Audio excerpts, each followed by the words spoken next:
Dnes vám ukážeme, ako pripraviť výborný domáci langoš. Budeme potrebovať 250 g hladkej múky, pol kávovej lyžičky soli,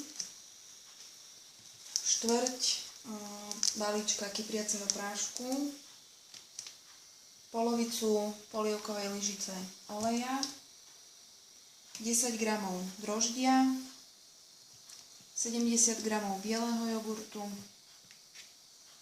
125 ml mlieka a olej na vyprážanie. Na potretie polovicu cesnaku, olej a soľ. Do chutenia budeme potrebovať 100 g strúhaného syra, kečup alebo tatarsku a z týchto surovín nám vyjdú 4 kusy langošov. Múky pridáme štvrť sačku kypriaceho prášku a polovicu kávovej lyžičky soli.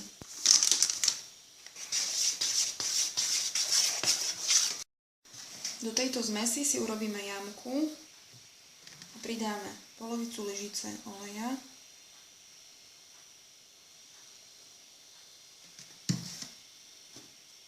mlieko, vlažné, –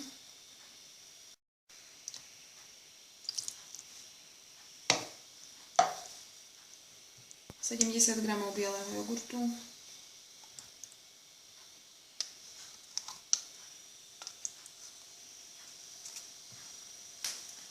a rozmrvíme 10 g droždia.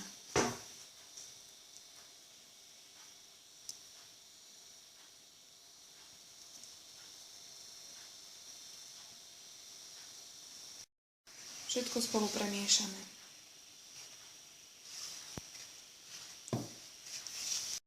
Vymiesime rukou, až pokiaľ sa cesto nebude lepiť. Keď sa cesto prestane lepiť, hneď bez kysnutia ho rozdelíme na 4 časti.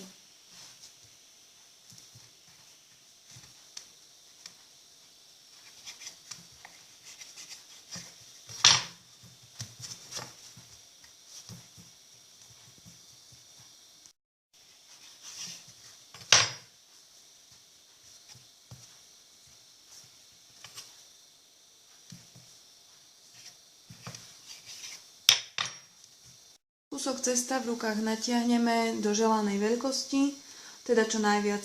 Vkladáme do rozpáleného oleja minimálnej hĺbky 2 cm.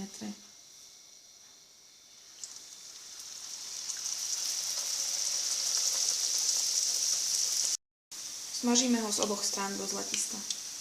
Do relisovaného cesnaku dáme lyžičku oleja, aby sa lepšie roztieral, a štipku soli.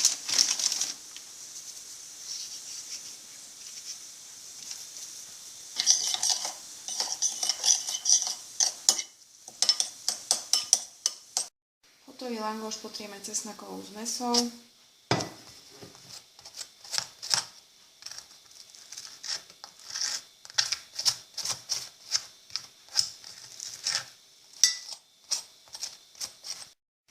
Dochutíme tatarskou omačkou.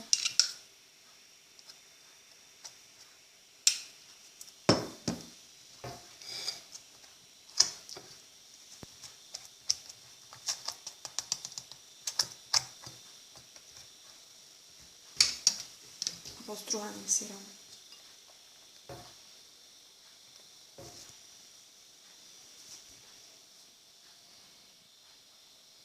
Langoš je hotový.